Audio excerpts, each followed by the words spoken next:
Hi, and welcome back to the channel. So today, in a return to what I typically have been doing, I'm going to be reviewing the latest, to me certainly, of the mobile Fidelity Ultradisc one-step audiophile pressings. And this one is the Alan Parsons Project iRobot. We can see down here 15 IPS analog master tape to DSD256 to analog console to the lathe. So this has, as is now becoming common knowledge, gone through a DSD step for whatever good or ill that may put onto the end result. So it's a limited edition of 10,000, mine's 3,320, and yeah, here we go. So first of all, just to introduce this, 1976, I believe, 1976. This was put out by Alan Parsons, or the Alan Parsons Project. Alan Parsons came to fame as a studio engineer working on Pink Floyd's Dark Side of the Moon. Definitely, I would say this is kind of one of those audiophile records.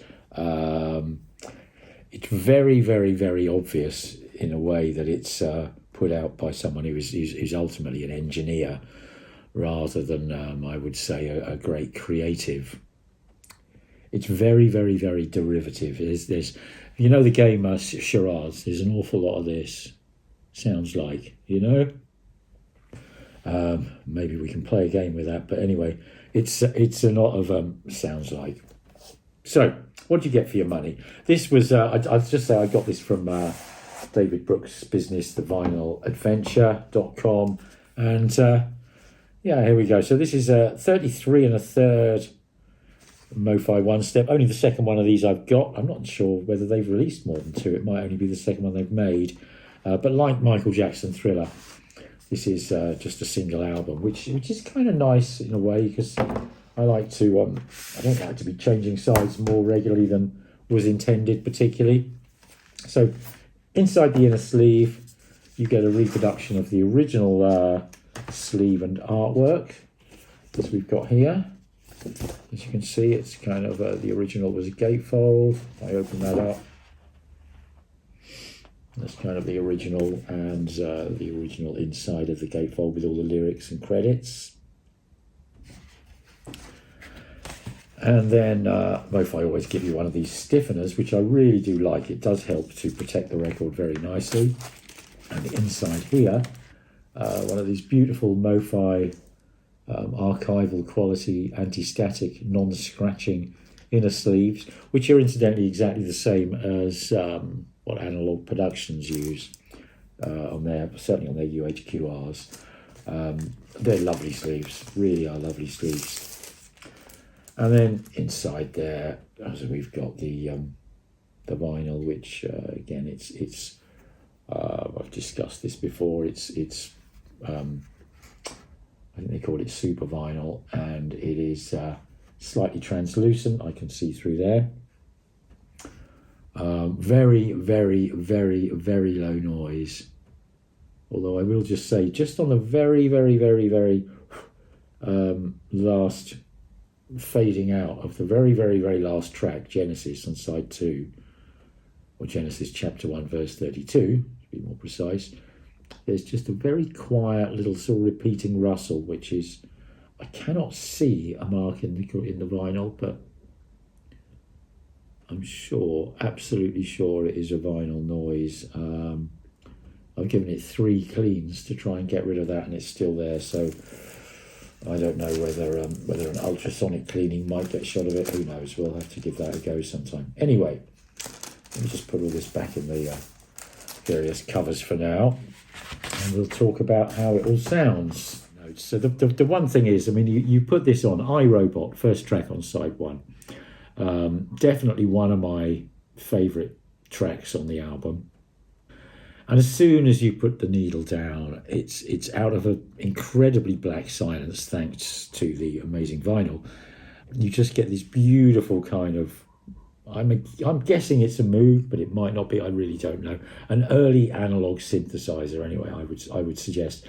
It's actually, it's quite likely not a Moog, because I don't think Pink Floyd used Moogs. I think they used, I don't know what the UK equivalent was, but there was a UK equivalent keyboard. You see Roger Waters fiddling with it on some of the early videos. But it's kind of got that really early analog synth kind of sound to it, and it's a very, very, very, okay, so side one, iRobot, starts off, sounds like Pink Floyd, Dark Side of the Moon, with a bit of Wish You Were Here kind of thrown in for good measure. And then as these sort of very Floydy kind of synthesized sounds build, and the sort of swirling sounds go on, and then suddenly sounds like Vangelis has entered the studio. That's what it sounds like, and you get this sort of like, almost a John and Vangelis sort of do kind of percussive sort of rhythm, keyboardy, electronic percussive kind of rhythm going on at this beat, and then the sort of the drums kick in, and you've just got these overlaying sounds, just layer upon layer upon layer of kind of typically electronic sounds, and you've just got this beautiful sound stage. It's very electronic. It's very it's very constructed. As I say, it's very much like you would imagine something that would be put together by an engineer, someone who'd worked with lots of creatives, but was doing the technical part. And it's very, very, very much like that. And so as I say, it starts off sort of sounds like Pink Floyd, goes through sounds like Vangelis, and then as that first track, iRobot, sort of reaches its sort of towards its climax, the final sort of third of it sounds like kind of Tubular Bells, or very sort of Mike Oldfieldy, and sounds, and you really get the feeling of, you'll see on sort of albums of this era, or more so actually after this, but you'll see credited quite often programming by. And it gets you very much in the feeling of, how a musician, if you like, could be, a musical artist could be listed as doing the programming. It seems a very apt description. Anyway, that's the first track, iRobot, which is, it's the sound is fantastic. The space, the tightness, everything is just recorded and recorded, engineered, produced, mixed impeccably. It really is impeccable. It's a sonic tour de force, if not musically rather cheesy, so to speak. Anyway, second track comes up. I Wouldn't Want to Be Like You. Now, it starts off this really tight, pleasingly recorded bass, the rhythm guitar sort of builds, the background builds up into a kind of a really funky kind of thing. For me, it's probably my least favourite track on the album, just because for me it kind of grates. It doesn't really fit in particularly. But even in this one, the sort of the rhythm guitar, it sort of has echoes of Pink Floyd to me.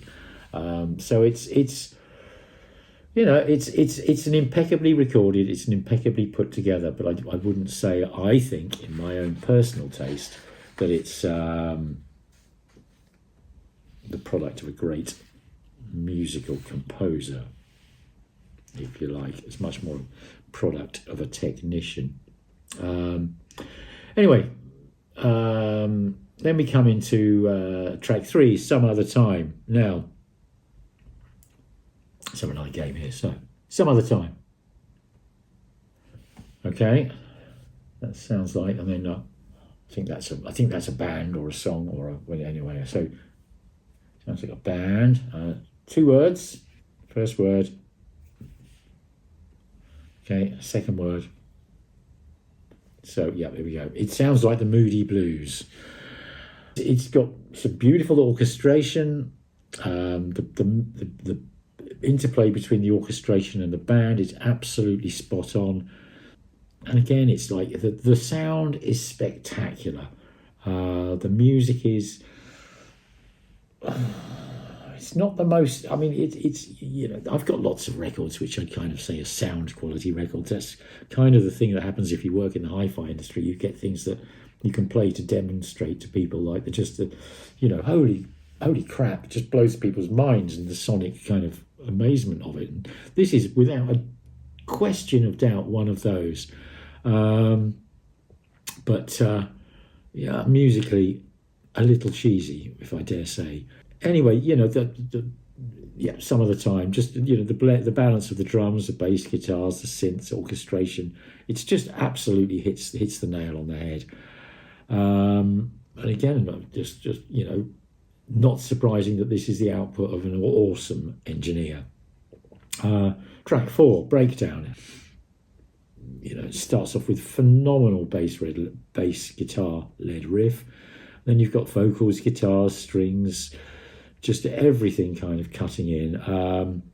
Now this one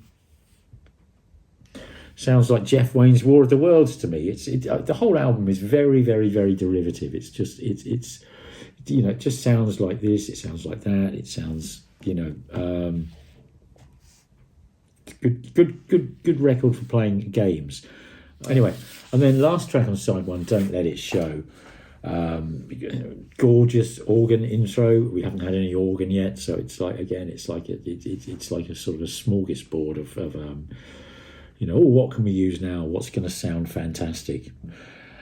And again, this is just it's got a real rock opera feel to it, and again, I'd say this one sounds like the Moody Blues, with a bit of kind of 76, 77, 78 sort of Trick of the Tail, Wind and Wuthering, and then there were 3 era Genesis kind of mixed in with it. Very much that kind of sound. So flip it over, side 2.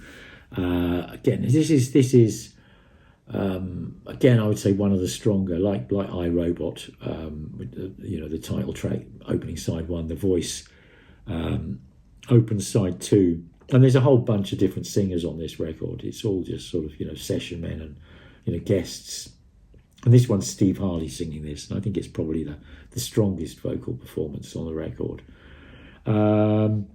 It's got some beautiful electric piano. I think it's electric piano. It sort of has that kind of sound with obviously bags of effects bundles on top. But probably my favourite song after iRobot.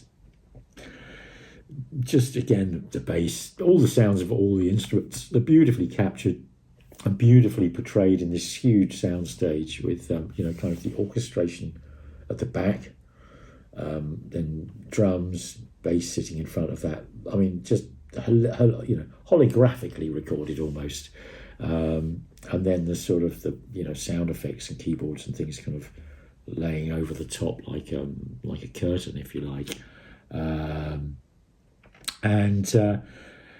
I mean, the sound is sensational. We get on to that's the next track, Nucleus. Again, that's sort of back to, sounds like Vangelis, I would say, with a little bit of Aphrodite's Child thrown in. And I must say, I don't know how many of you are aware of this, but I mean, Vangelis used to play in a band called Aphrodite's Child, which is a sort of a Greek prog-rock band of the late 60s, early 70s. I've only got one album by them, which is 666. It's a double album, very much a sort of a prog rock opera kind of thing. Concept album, certainly. Just deserves mention because this makes me think of Vangelis quite a lot. But yeah, if you haven't heard it, look up Aphrodite's Child 666. It's bloody stunning. It really is. Anyway, where we go after that? Day After Day. Back to sounds like Pink Floyd, but this time sounds like, I'd say, Atom Heart Mother, kind of metal Pink Floyd. Total Eclipse is the penultimate track, and that's sort of you've got those sort of mechanical sounds that you get in Dark Side of the Moon and Wish You Were Here with Welcome to the Machine and that kind of stuff. And then finally, to sort of round up the album, Genesis chapter 1 verse 32, which is the closer, which kind of ironically has echoes to me of, here we go, sounds like a little, a few passages from the Genesis, The Lamb Lies Down on Broadway. So, you've got bits of Mike Oldfield, you've got bits of Floyd, you've got bits of Moody Blues, you've got bits of Genesis, you've got bits of Jeff Wayne's War of the Worlds, you've got bits of Aphrodite's Child. There's just, it's a very, very, very kind of derivative album, but it is unique. But to me, it's a technological tour de force rather than necessarily a creative one. It's sort of, if you were a child prodigy recording engineer, technician when you were in your teens, for instance. I mean, when I was in my teens, that was very much in the thick of the prog era. So, I was listening to all these bands, Floyd, Genesis, Yes, Moody Blues, etc., Mike Oldfield, whatever. If I'd had the skill and the ability back then, this is kind of probably the album I would have put together. But sonically, it's one of those records that if I think you're not going to buy this unless you're an audiophile or have those sorts of leanings toward, you get turned on by things where the sound is what pulls you into it, rather than the groove or the funk or the swing, so to speak. And this is undoubtedly a record where, like, if you like sound, if you appreciate good sound, if you appreciate phenomenal sound, in fact, like the layering, it's just it's an absolute masterpiece in that respect.